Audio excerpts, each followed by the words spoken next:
Arya Everhart tasted blood and burning incense before she understood what was happening to her. Two royal guards dragged her across the marble floor of Silver Moon Cathedral, silver chains biting into wrists already raw, while somewhere above the torchlight a red moon hung low enough to touch the spires. Vivian Ashbourne stood at the altar wearing the crown that had been sewn, fitted, and blessed, for her best friend holding the hand of the Alpha King she had stolen without asking, tears bright and convincing on her lashes, unaware that before the incense burned to ash, the moon itself would refuse her, and something older than any king would kneel to the woman she had just condemned. "Please do not hurt her," Vivian said, her voice breaking exactly where it needed to break. "She may have been manipulated. She is still my dearest friend." Arya stared past the chains, past the guards, straight at the man who had promised her years ago beneath a tree the wolves called sacred, that no matter how late her wolf woke, he would still know her face in any crowd. "Cassian, look at me. You promised." Cassian Ravencrest did not look away from the crown in his hands.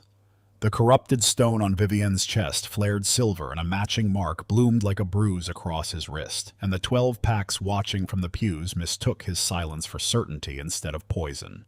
He lifted the Luna crown. He set it on the wrong woman's head. The torches went out first. Then the moon itself turned black over the cathedral roof, and a single silver wolf, older than the founding of Ethelgard, walked unhurried through a crowd too frightened to raise a single blade cross the width of the aisle, stopped in front of the chained and bleeding girl everyone had already sentenced, and lowered its head. 3 years before that crown touched the wrong head, Arya Everhart had already learned to make herself small enough that no one would notice how much she was carrying. She was 23, the daughter of 2 healers from the Silvercrest pack, and though her wolf had never once stirred beneath her skin, her hands had a gift no wolf could give.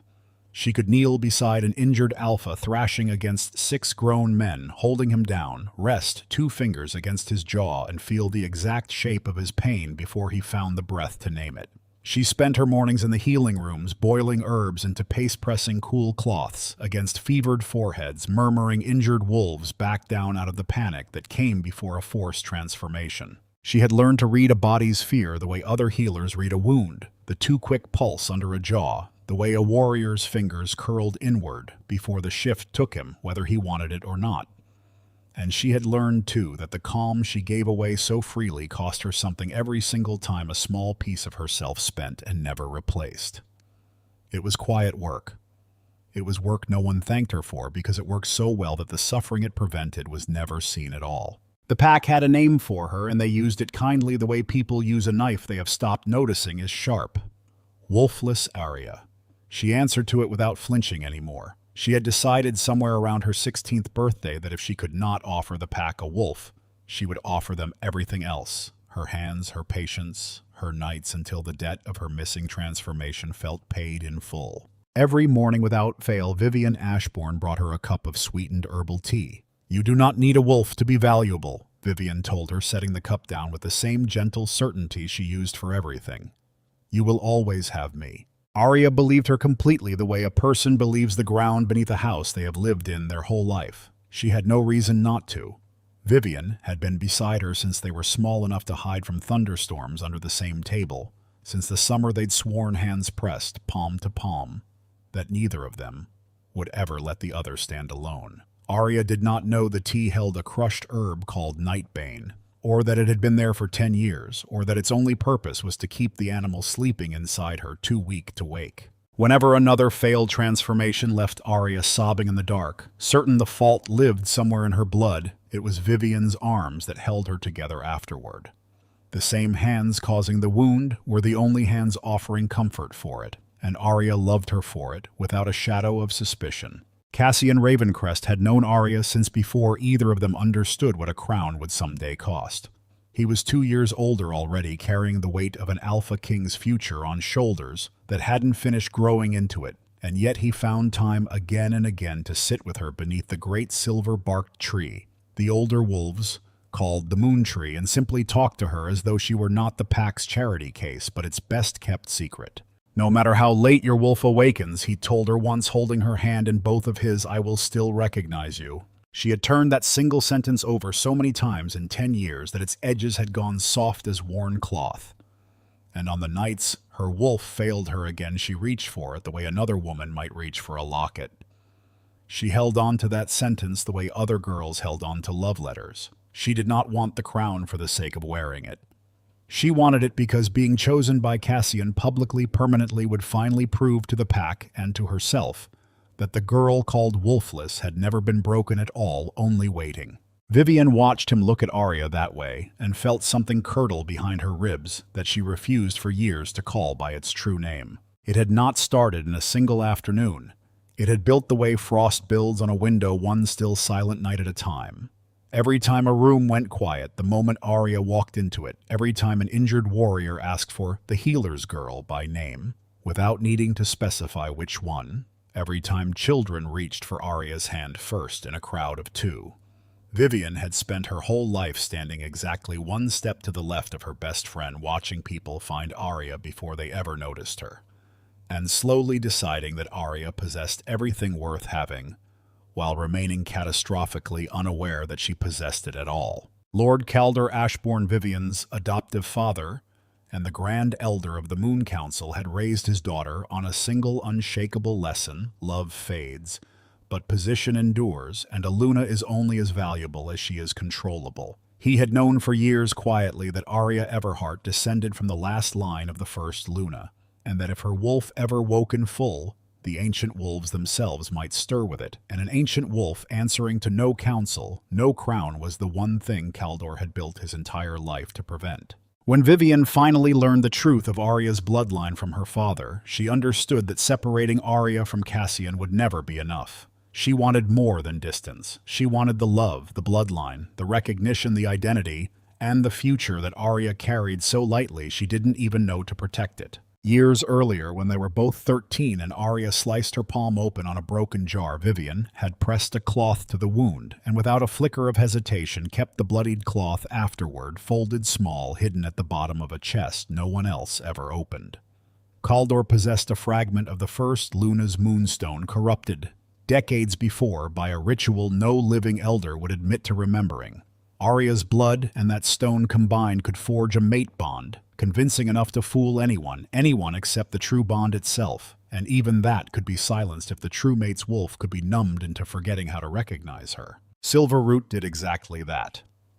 Vivian began preparing it weeks before the Red Moon ceremony, a few grains at a time, meant for the ceremonial wine that would pass through Cassian's lips on the one night his instincts needed to fail him completely. The night before the ceremony, Arya stood in front of a mirror in the white dress meant for her possible coronation, and Vivian fastened the long row of buttons down her back with practiced fingers. "I am afraid," Arya admitted to her reflection. "What if he looks at me tomorrow and realizes the bond was never real?" Vivian met her eyes in the glass and smiled the smile she had perfected over 10 years of practice. "Then he was never worthy of you." The words sounded like devotion. They were, in fact, the last kind thing Vivian would ever say to her before destroying her. Forged letters already sat hidden inside Arya's wooden chest. A poisoned royal dagger already waited inside her healing bag. And Vivian, straightening the final button, already knew that by the time the Red Moon rose in full, Arya would lose the man, the crown, the pack, and the belief that her best friend had ever loved her, while never once suspecting that the hand fastening her dress was the same hand about to unmake her entire life. The soldiers came for her hours before the ceremony, breaking the door to her chamber off its hinges, while she was still fastening the second sleeve of her gown. Captain Darius pulled a stack of forged rebel letters from the bottom of her wooden chest, holding them up to the light as though they burned. A second guard drew a map of the palace tunnels out from beneath her mattress. Someone found a poisoned royal dagger tucked inside her own healing bag, the one she had carried every day for 6 years. And when a third soldier turned her mirror away from the wall, a small glass vial rolled out from behind it, dark, with something that could only be blood. Cassian's blood, someone said aloud, though no one asked how anyone would know that on sight. Arya stood beside this dressing table in white, watching each object placed on the floor in front of her, like evidence at her own funeral. "Those are not mine." Lord Caldor lifted one of the letters and turned it toward her. "Your handwriting, your room, your healing bag. How many coincidences should a king ignore before he stops being a fool?" Vivian ran into the room a moment later and wrapped both arms around Arya's shoulders, tears already falling. "Please, father," Someone may have used her. She would never. It was Arya would understand only later the perfect shape of a knife disguised as comfort. Every word Vivian spoke in her defense made her sound compassionate, and made Arya sound 1 degree more guilty, because who would defend a traitor so gently unless they too feared what the traitor might say if pressed? Arya felt the room tilt around that single realization, even as it was happening, the way every pair of eyes in the chamber softened toward Vivian and hardened another degree toward her, as though sympathy were a finite thing being poured from one cup into another right in front of her, and she had no hands free to stop it. Cassian ordered the ceremony delayed. Kaldor answered that delay was a luxury they no longer possessed. The northern barrier was already failing, and ancient law demanded the Alpha King bind a Luna before the red moon set, or the shield protecting Ethelgard's border villages would collapse by morning. Thousands of lives balanced on a schedule Cassian no longer controlled. He had already drunk the ceremonial wine an hour before. His wolf felt strange in his chest, sluggish, like a hand reaching for something familiar in the dark and finding nothing. When he stepped toward Arya, meaning to pull her behind him and face the council alone, he could not find the pull that had lived in his ribs since childhood. It simply was not there. Vivian stepped forward, wearing the corrupted moonstone against her collarbone. The blood stolen from Arya 10 years earlier answered it like a struck bell. A mark bloomed silver across Vivian's wrist, and a matching mark rose to answer it on Cassian's. He stared at his own skin as though it belonged to a stranger. "How is this possible? I did not ask for this," Vivian whispered, lowering her eyes with practiced grief. "I would give it back to her if I could." Arya fought against the hands restraining her. "She is lying. Cassian, look at me. Not the mark. Me." But a king with a failing barrier and a council demanding certainty cannot afford to trust a feeling he can no longer even feel. Cassian ordered her held until the evidence could be reviewed. Arya did not beg. She asked him only one question, quiet enough that only the front pews heard it. "Do you believe I tried to kill you?" He said nothing. His silence was the whole answer, and it was worse than any accusation Kaldor had read aloud.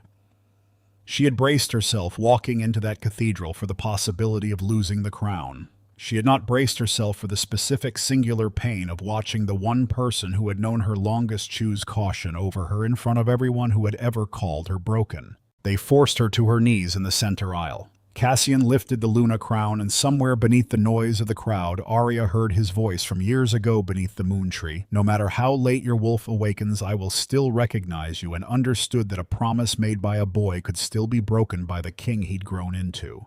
He set the crown on Vivian's head. The moon went black.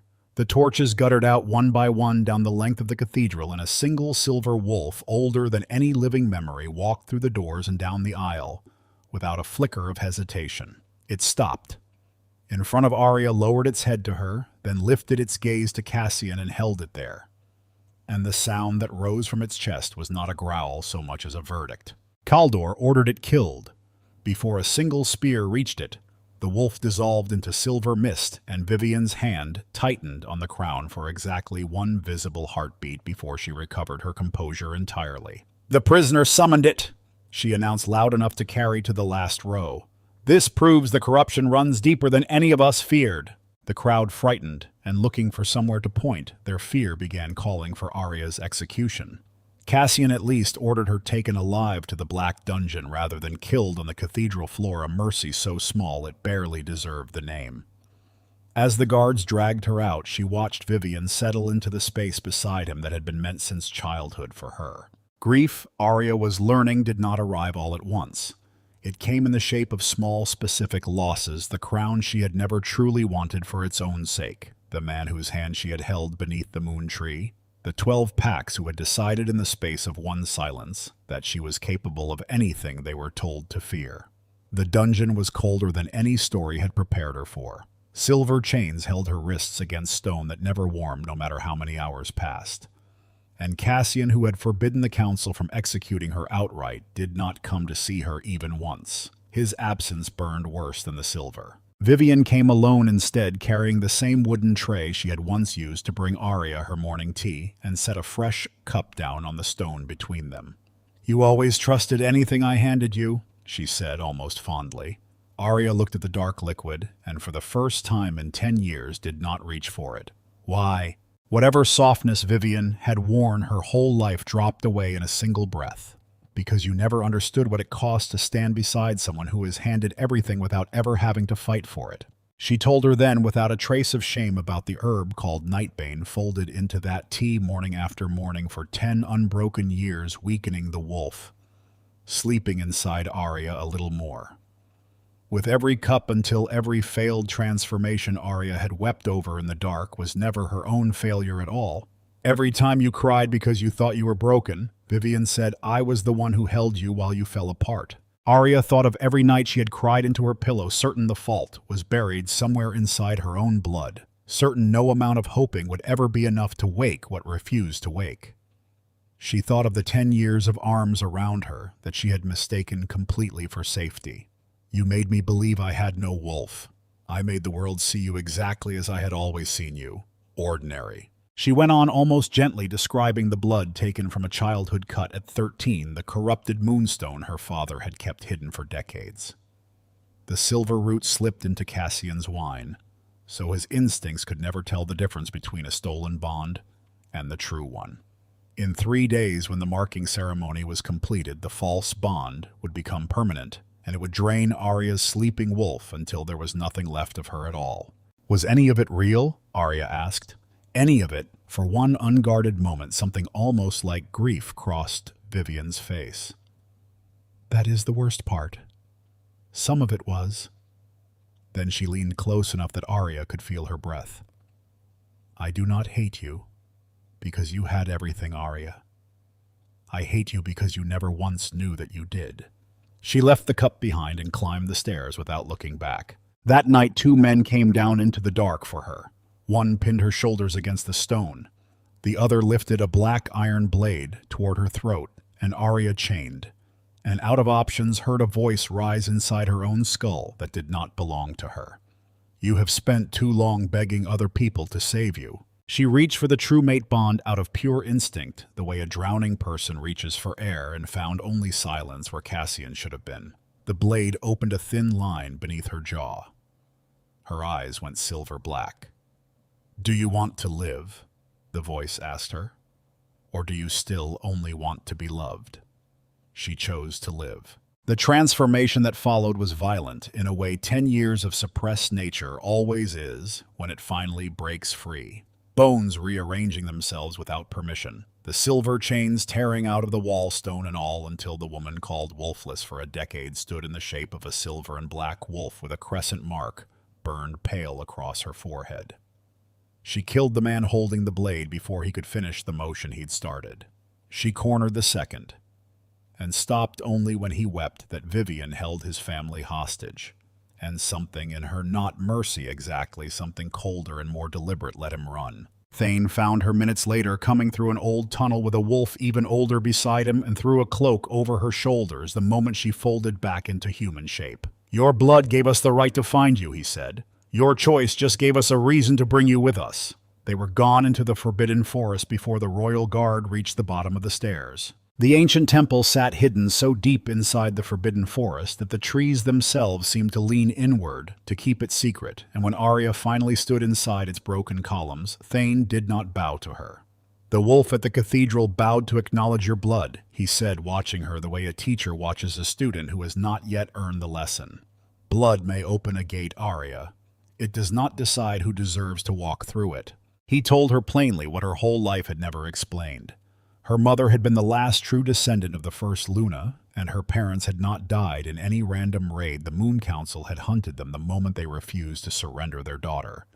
Because Kaldor had understood decades before Arya ever tasted her first cup of poison tea, that if her wolf woke fully, the ancient wolves might return and unmake every structure built on Lunas, answering to alphas instead of standing beside them. The Nightbane had done more than weaken her.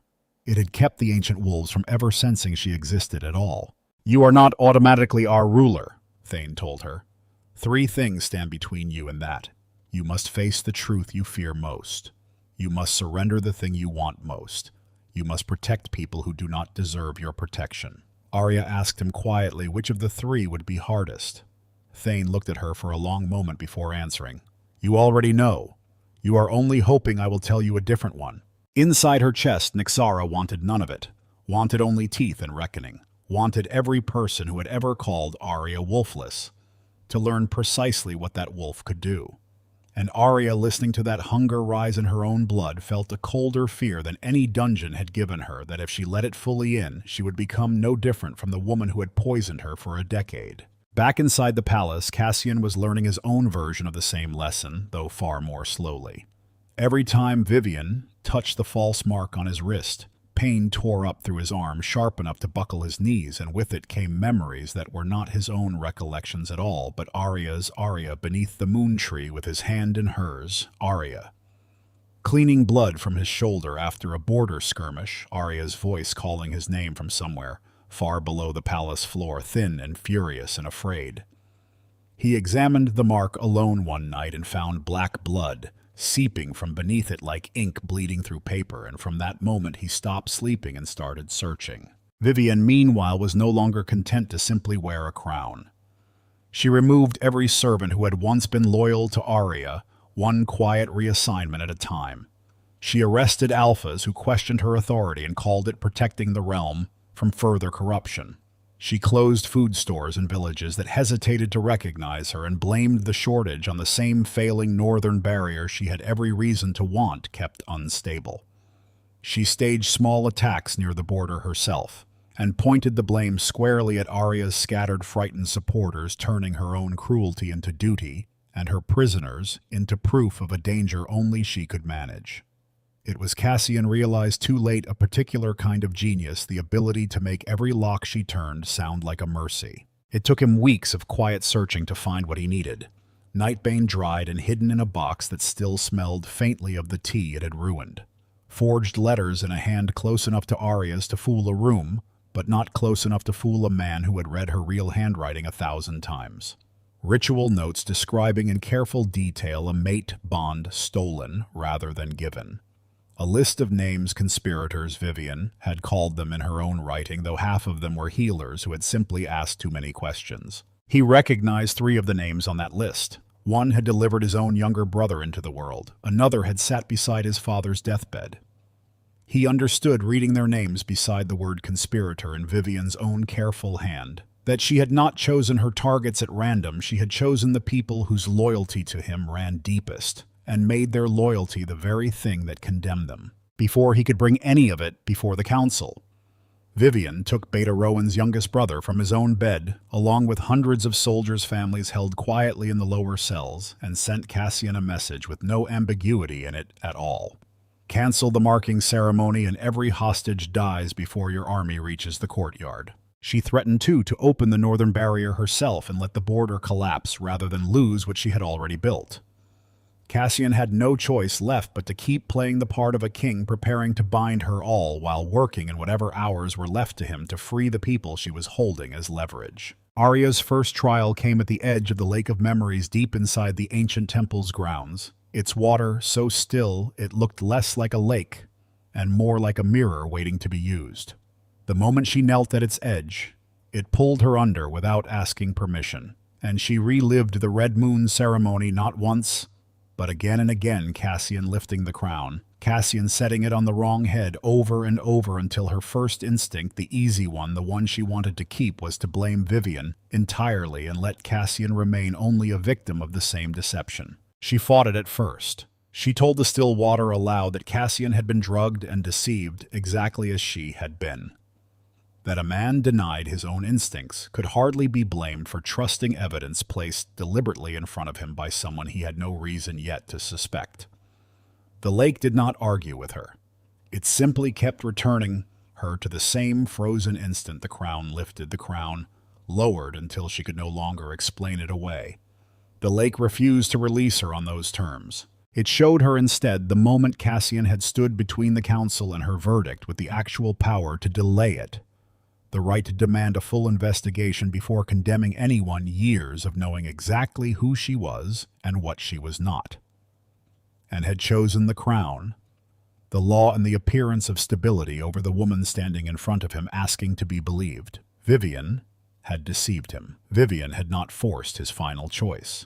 He was manipulated, Arya said aloud to no one, but he still chose not to believe me. The water let her go. The true mate bond surfaced then as a thread of pale silver light running straight from her chest toward wherever Cassian stood, and Arya took it in both hands and cut it away from her own heart, not to destroy what it was, but to refuse finally to let it decide what she was worth. Cassian found her less than an hour later, having followed the raw ache of that severed bond through miles of forest he had never once set foot in, arriving at the temple steps with Nightbane the forged letters and Vivian's own ritual notes clutched in one hand like an offering. "Arya, I know the truth." She looked at the evidence in his hand without moving toward him. "If you had never found those bottles, would you ever have believed me at all?" He had no answer ready. He gave her the honest one instead, the one that cost him the most. "I thought I could hold the kingdom together, protect you quietly, and repair what was broken once you were proven innocent. I thought I could fix it later. You thought power made every wound reversible." He knelt then, not as an alpha king asking a subject for patience, but as the man who had failed the one person who had never once failed him. "Come back with me. I will expose her before all 12 packs myself." She refused. It was not Cassian himself she needed to surrender. She understood now, standing at the edge of a trial she hadn't known she'd already begun. It was the belief that being chosen by him was the proof she had spent her whole life needing. She had spent 23 years believing that a crown placed on her head by this particular man would finally silence every voice that had ever called her lesser. Standing in front of him now, offered exactly that crown, she found the old hunger for it had gone strangely quiet, replaced by something steadier and far less easy to name. "I will help you save your kingdom," she told him. "I am not returning to become your Luna." He accepted the condition without argument, though something in his face told her the refusal had landed exactly as hard as she meant it to. He did not ask her to reconsider. He only nodded once, the way a man nods when he has been handed a verdict he knows he has earned, and together, working through what remained of the night, they pieced together the true shape of the Black Moon ritual from Vivian's own notes, how it would make the false bond permanent, and strip Arya of her ability to command the ancient wolves forever, and how Kaldor intended to use Vivian only as a vessel, sacrificing her the moment the power passed through her into the Council's hands. Neither of them knew that Vivian had already found her father's private ledger hidden behind a false stone in his own chamber, and heard him tell another elder in a voice that assumed no one was listening that once the girl carried the first Luna's power, they would cut her heart from her chest, because Vivian had never been meant to rule anything at all. 10 years of being told she was chosen, and it had never once been true. She had simply been useful in exactly the way she had spent a decade insisting Arya was not. She did not confront him. She only smiled, took up a pen, and replaced her own name on the sacrificial parchment with his. The night before the marking ceremony, Vivian walked into the moon chamber alone to face the only man who had ever told her the truth without dressing it up first. "You were never my daughter," Kaldor said before she had even finished crossing the floor toward him. "You were a vessel. Your blood could survive the Black Moon ritual. That is the whole of why I kept you." Something in her chest that had spent 17 years believing itself loved went very still and then very quiet. And Vivian understood in the space of that one sentence that she had been used exactly the way she had spent 10 years using Arya. She did not turn back from what she had come to do. She simply decided standing there that being used was only unforgivable when it happened to her. There was for one breath a version of that moment where she might have walked out of the moon chamber and let the ritual remain exactly as it was written, let her father keep the illusion of control he had built his whole life around. She thought of 10 years spent watching Arya receive warmth she had never once had to earn, and found she no longer had any interest in being the daughter who forgave. She activated the ritual she had already altered in secret. Kaldor stepped into the circle, expecting her to kneel the way she always had, and instead black chains of moonlight wrapped around his wrists and throat before he understood the sacrifice had been rewritten. She almost laughed at that standing inside chains of her own making. 17 years of being told exactly that sentence in a dozen different disguises, and only now watching it finally spoken plainly did it lose all its power over her. "You would have been nothing without me," he said, disbelief cracking his voice for the first time in Vivian's memory. She pressed one hand flat against the corrupted moonstone at her chest. "Then die knowing your creation surpassed you." The ritual tore his stored power out of his body and poured it into her, and the man who had raised her to believe love was temporary and position was everything died believing at the very end that he had built his own executioner with his own hands. Vivian walked out of the chamber and told the frightened Moon Council that Kaldor had tried to murder the future Luna, and grief made her performance immaculate. The council, desperate for someone steady to follow, granted her emergency authority before the sun rose. She declared Cassian mentally compromised by Arya's dark influence, and royal guards seized him inside his own throne room before he could speak a single word in his own defense. She locked him beneath the palace and no longer needed Kaldor or the council or anyone at all. For 3 days she ruled without a single voice raised against her, and found the silence more satisfying than any affection Kaldor had ever rationed out to her. She told herself, moving through the palace that had once made her feel like a guest in someone else's house, that this was what it meant to finally be seen as necessary, rather than merely tolerated. Then she sent Arya an ultimatum written on a length of white ceremonial cloth. Return to Silver Moon Cathedral and surrender her inheritance publicly, or watch everyone who had helped her die one at a time: healers, servants, guards, dissenting elders, Beta Rowan's youngest brother, villagers accused of nothing more than hiding wolves who had never harmed anyone. 3 days of silence. Vivian mistook it for peace. It was a kingdom holding its breath. Some of the names on that list had mocked Arya for being wolfless. Some had thrown stones at her after the Red Moon ceremony without a second thought. Arya reminded him quietly that some of those same people had also fed her when she was small, and had no coin of her own, had covered for her when her wolf failed her. In front of visiting alphas had simply been afraid the way everyone in Ethelgard had learned to be afraid long before Vivian ever wore a crown. Thane did not argue the point. Let them face the kingdom they were so eager to protect, he said instead when she told him what she intended to do about it. Arya understood, standing in the ruined temple with that cloth in her hands, that this was her third trial arriving exactly as promised, protecting people who had never once earned her protection. Nyxara wanted her to let every one of them fall. They called you a monster before they ever saw your wolf. The voice reminded her low and certain. Arya answered it the only way she could live with afterward. If I let Vivian decide who I become, she said, then she still owns part of me. She chose to return. The white dress made for her original coronation had been kept safe inside the ancient temple, and she put it on not to reclaim anything Cassian had once offered her, but to face the woman who had stolen it in the first place. 3 ancient wolves lowered their heads to her before she left the temple grounds. The rest remained standing, watching, undecided. Thane told her plainly that the final judgment had not yet been made by anyone but her. The road into the city felt longer than it had any physical right to be. She passed the healing rooms where she had spent a decade learning other people's pain before they could name it themselves. Past the market square where children had once reached for her hand first in any crowd and felt walking through all of it in white.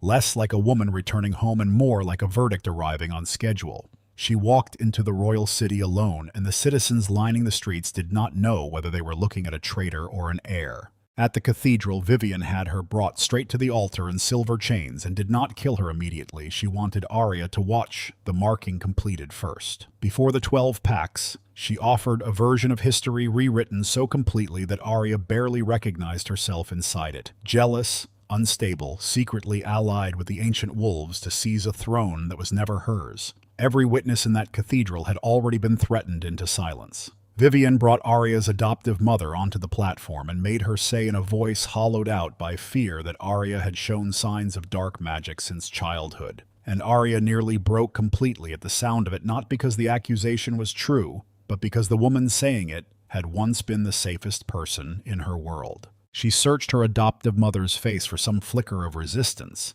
some sign the words were being dragged out of her rather than given freely, and found only exhaustion and fear so complete it had stopped registering as anything unusual on that woman's features at all. Cassian escaped his cell with Beta Rowan's help before the marking began. He walked into the cathedral and instead of striking at Vivian, went straight to the center of the room and confessed in front of every pack. I arrested Arya before the investigation was finished. I chose the stability of my crown over the word of the woman I claimed to love. Vivian deceived me, but she did not force my silence when Arya asked whether I believed her, and I gave her silence anyway. It cost him everything he had left, and it worked exactly as it needed to. Vivian could no longer frame Arya as the sole source of the kingdom's ruin, while its king stood in front of everyone destroying his own reputation to say otherwise. Some of the pack elders who had shouted loudest for Arya's execution weeks earlier now stood in silence, unable to meet either of their eyes, and Arya understood that this particular silence, unlike the one in the cathedral months before, was not an answer she needed anymore. Furious, Vivian activated the false mark. Black veins spread up Cassian's arm and drove him to his knees, and Arya understood watching him fold under pain meant to punish her. That reconnecting the true bond would save him instantly and would also hand her fate straight back into the one thing she had already sworn not to let define her. For one unbearable second she let herself imagine it. The thread restored the crowd, witnessing a king and his true mate reunited exactly the way every story like this one was supposed to end, and understood that Vivian was counting on that exact temptation, had built the entire ceremony around the hope that Arya would choose spectacle over freedom one final time. She chose differently. She called Nyxara forward and tore the false mark out of Cassian from the outside, and the corrupted moonstone at Vivian's chest split down its center with a sound like a bone breaking. Vivian screamed as the ritual's full stolen power denied its intended vessel, poured into her instead of dissipating. Her bones twisted beneath her skin. Black cracks spread like frost across her arms and throat, and by the time she straightened again, she was neither fully woman nor fully wolf, but something built from every choice she had made to get there, her mind entirely her own. No outside spirit steering her, only 10 years of jealousy finally given a body large enough to hold it. Arya watched the transformation with a horror that had nothing to do with fear and everything to do with recognition, because the creature standing where her best friend used to be had not been summoned by any curse. It had been built one small, cruel choice at a time over 10 patient years, and the ritual had only ever given a shape to what already existed underneath. The force rolling off her drove every wolf inside the cathedral into raw instinct. Warriors turned on each other without meaning to. Weaker alphas dropped to their knees against their will.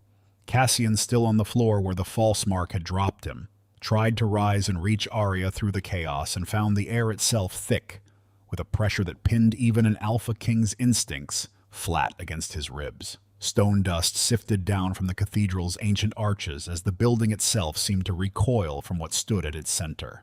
"If the moon refuses to choose me," Vivian said in a voice that no longer sounded entirely human, "then I will build a world that no longer needs the moon at all." Arya fought her inside a cathedral that was already coming apart around them, and Vivian fought back with weapons no blade could match the Storm Knight. They had once hidden beneath a table together, the morning spent braiding each other's hair before either of them understood what jealousy was. The childhood promise whispered palm to palm that neither of them would ever be the one to walk away first. "Not every moment was false," Vivian said, breathing hard blood at her temple where the collapsing stone had caught her. "I loved you. That was the whole problem. Standing behind you became unbearable." Arya understood, hearing it, that Vivian had not become this in a single night. She had built it one small, chosen cruelty at a time, every moment she'd had the option to feel proud of Arya, instead of erased by her, and chosen the second one instead. Nyxara wanted her to end it completely, to release everything she had left and burn the fight out at the root. Arya knew that kind of ending would also kill every wolf in the cathedral still trapped in violent instinct, and refused to buy her own victory with lives that had never asked to be part of it. She had spent the last months learning exactly what it cost to be sacrificed for someone else's certainty, and she would not repeat that lesson on strangers simply because the alternative was harder. Vivian used that hesitation to win. She dragged Arya out onto the high balcony overlooking the aisle and held her out over the edge by one arm, calling down to Cassian that he could kneel to her now or watch Arya fall. Cassian knelt. Vivian allowed herself for one full breath to believe she had finally gotten what she'd wanted her whole life, not power, not even the crown, but a king choosing her over Arya in front of everyone. Cassian lifted the Alpha King's crown off his own head instead and set it down on the stone floor. "A throne that requires me to betray the innocent does not deserve to keep existing," he said, and renounced in front of every pack still standing the absolute authority the crown had always carried. The Black Moon ritual, built entirely on that authority, buckled and lost half its power in the same instant. Arya understood then exactly what Vivian had needed all along, and it had never been Cassian's love. It had only ever been Cassian choosing her over Arya once publicly, completely. "You stole everything from me," Arya told her, steady, even hanging above the drop. "But you never once made me become you." She did not command the ancient wolves waiting below. She asked them. She told them plainly that she had wanted revenge, had wanted to let every person who ever betrayed her simply fall, and had chosen to protect them anyway, because a queen built on fear was not a queen worth becoming. One wolf stepped forward first, then 10, then hundreds, bowing not because her blood demanded it, but because her choices had earned it. And a silver moon broke through the black one directly overhead, unmaking Vivian's ritual from the sky down. Thane stood among them at the last, and even he lowered his head, and Arya understood, watching it happen, that this was the answer to the question he had refused to give her weeks earlier at the temple. Not blood, never only blood, but every choice she had made since that first cup of poisoned tea, stacked one on top of another, until they became undeniable. Vivian's strength gave out. She fell. Arya caught her wrist over the edge and held on. "Why?" Vivian asked, her tears finally honest for the first time since the Red Moon ceremony. "Would you still save me?" Arya pulled her back onto solid stone before she answered. "I saved you because I will not let you decide what kind of person I become." She did not forgive her. Vivian was stripped of her wolf and brought before the 12 packs, and for the first time in her life, she did not defend herself at all. She admitted plainly that she had chosen jealousy over love again and again when either had been available to her. She was not executed. She would live the rest of her life without a wolf, rebuilding with her own hands every village her orders had destroyed. It was not mercy exactly. It was the harder sentence to spend decades face to face with the exact cost of every choice she had once made so easily from a throne. Cassian did not reclaim the absolute authority he had thrown down. The old Moon Council was dissolved entirely, replaced by a new order where every pack held equal voice, where no Luna's worth was measured only by a mate bond, and where no king could ever again condemn someone without a trial first. At the new coronation, Cassian carried the crown toward her one final time. He did not lift it onto her head. He knelt and set it on the ground beneath her feet instead.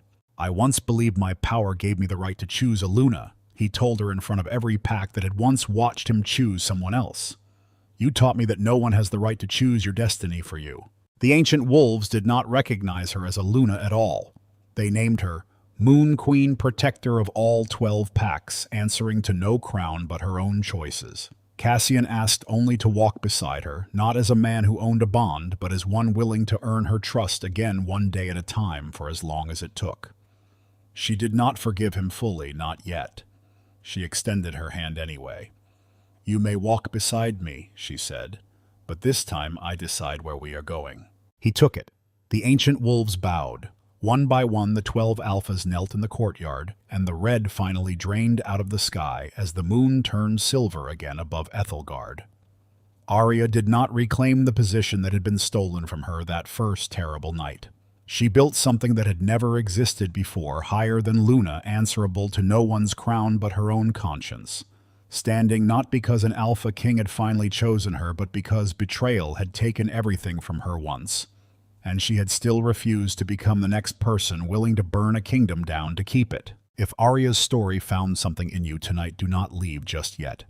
The next one is waiting right after this, about a woman who was told her only worth was being chosen, and who decided in the end to choose herself instead.